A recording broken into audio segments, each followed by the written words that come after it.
Is it possible to live on Social Security alone? Is it possible? Well, let's dive into this because I don't think U.S. News is going to say it's possible. And if they don't say it's possible, it's inherently non-possible. That's impossible. So, these guys like how the wife is like, I don't think we can do it. And I was just like, we can do it, baby. Where's your ring there, hubby? Where's your ring, wife? Yeah, fakers. The wife's like, no, we can't. But I got my LL Bean sweater on, my hipster sweater. And what next? A freaking black tank, not a black tank top, a black, where you got the freaking neck thing. What the hell do they call like Steve Jobs used to wear? The black, you know what I'm talking about. We got the neck. Oh, dude, so silly. So silly. Is it possible to live on Social Security alone in 2025? Anything is possible, but here's what you need to know before you retire on Social Security alone. Social Security is never intended to cover all retirement expenses. Oh, dude, oh my goodness. I hate that. No kidding. You know why? Because Social Security was trying to get older people off the payroll, so younger people who are more rabble-rousers, literally potentially to riot and revolt against FDR, would have a job. So it was never intended to cover all expenses. I don't know why all these people keep saying this. They say it was part of a three-legged stool. There's no three-legged stool when Social Security came around. So if you're going to say Social Security is never intended to cover all expenses, don't tell me about the stupid three-legged stool. There was no three-legged stool back then. It's just so stupid. But anyways, keep going. But that hasn't stopped for some people from trying to live off their government benefits alone. Here's Anna Rappaport. From the Society of Actuaries. Yeah, I remember her. She says, I think it's feasible, and I see it all the time. The question, she says, is what kind of life do they lead? How could you leave a good life, according to Anna? And I got no qualm with Anna Rappaport, but that's a good question. What kind of life could you lead? And of course, they'll say, but you can't leave much of life because the average retiree is only $19.75 a month. So that's only $24,000 a year. And even if your wife had the same, oh my goodness, you can only be living at $4,000 a month. That's impossible. That's the average benefit. Let's keep going. Let's see. As of December 2024, we did talk about that, which equals about $24,000 a year for a single person. As the Social Security Administration reports that among beneficiaries, 12% of men and 15% of women aged 65 or older rely on the program for 90% or more of their income. I'd like to see that, actually. I'd like to see that because we know Social Security screwed up the benefits they said before. That might be about right, actually. I think that might be about 12% of men, 15% of women aged 65 or older rely on the program for 90% of their income. Remember, I talked about this in 2018. Josh Mitchell and someone named B, if memory serves, they published an article about Social Security. Said we were wrong. We're using the current population survey from the Census Bureau, and that was incorrect. Thus, they went back and they said, we were overestimating how much people were relying on Social Security. But that's not about right. About 15%, roughly, give or take, are relying on 90% of their income come from Social Security. That makes sense to me. If you don't have your retirement savings and expect to join their ranks, here's how to make it work. Pay off your debt. I completely agree with that. Pare down your monthly expenses. Find a cheaper place to live. Well, that doesn't make any sense. Why would you find a cheaper place to live if you already have your debt paid off? I talked to people the other day from Houston. I think their house is worth $250,000. You think, and they got a small mortgage on it, $498 a month. I'm like, you think you're going to find any place at $498 a month, and not a freaking rich, Richie Rich, Oprah Winfrey type of town, but you're not, dude. There's no way you're going to find rent for $498 a month unless you're complete Section 8 housing with illegal immigrants. Of course, they don't have to pay rent because we just give away the store. I find it funny they send this big, beautiful bill.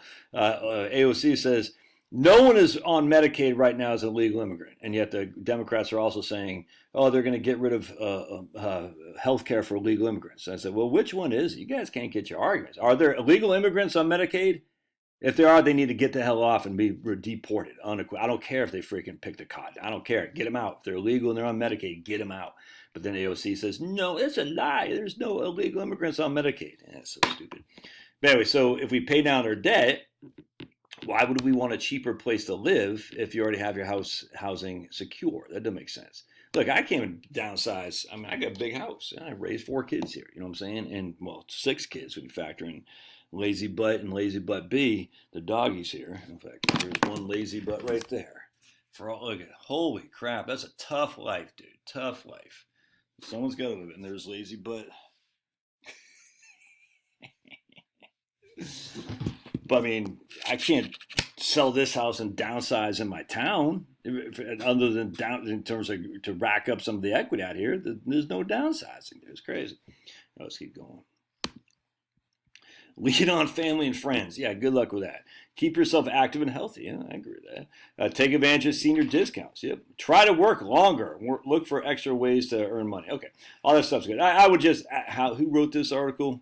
Marilyn Leponzi.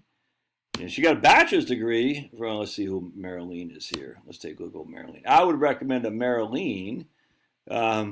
Yeah, all right, so she's been writing for 20 years professionally with particular focus. Well, I have no problem with old Marilyn, Western Michigan.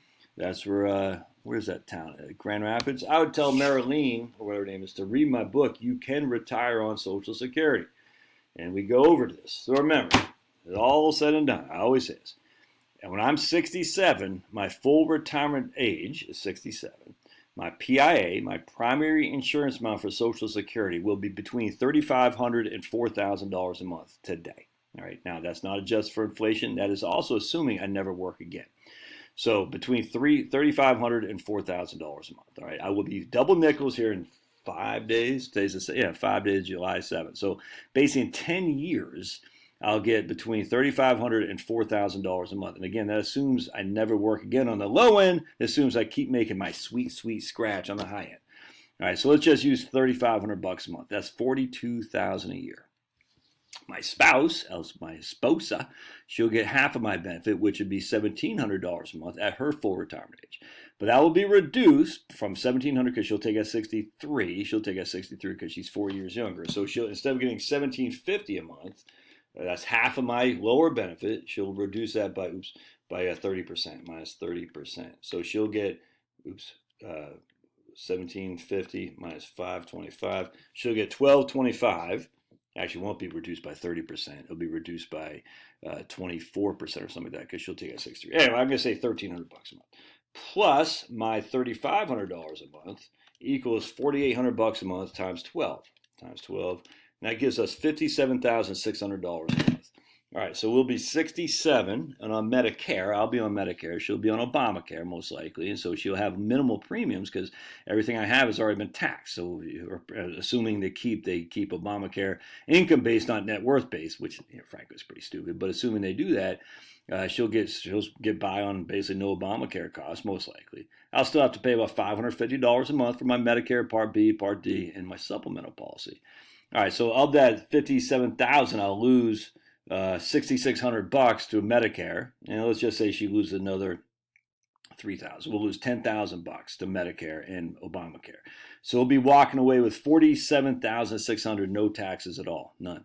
$47,600, no debt whatsoever, because all of our mortgages will be paid off. Assuming, God willing, I don't know, but let's assume that happens. Can you get by on that? And that's just me taking a 67.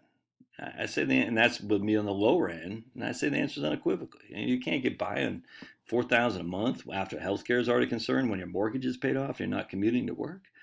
Obviously, if you're going to take a big vacation, you got to fix the roof or something like that, you probably have to dip into your savings for sure. But come on, man, I talk to people all the time who are doing this. People always say in the comments, "Well, they're not living a good life." I said, dude, I talk to these people. They're living just fine. Just fine. I mean, they're not light cigars and $100 bills, but you shouldn't be doing that anyway. Yeah. Love your thoughts, smash. And again, we're going to go live tonight at 7 p.m. on Locals. So if you want to join my Locals channel, down below, $5 a month, and you can join the fun. All right, we'll see you guys.